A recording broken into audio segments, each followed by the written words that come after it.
So it's such a beautiful thing that God has given us instructions, the Bible, basic instructions before we leave this earth, right? How can we not read those instructions if we want to know how to successfully live and to maneuver through this life?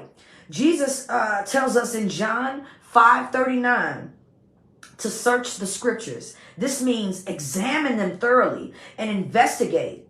So diligence in finding and observing the truth within it.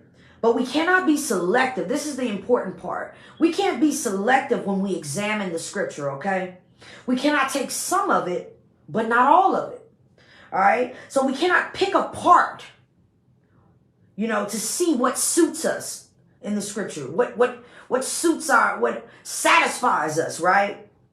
And stray away from what doesn't, because the things that probably don't satisfy us are in fact the things that we really need to truly be reading and tapping into and figuring out what are we doing wrong and how much of God is actually in us. Let's figure this out. All right. So tonight, Jesus tells us in John 5:39 to search the scriptures, meaning examine them thoroughly, investigate.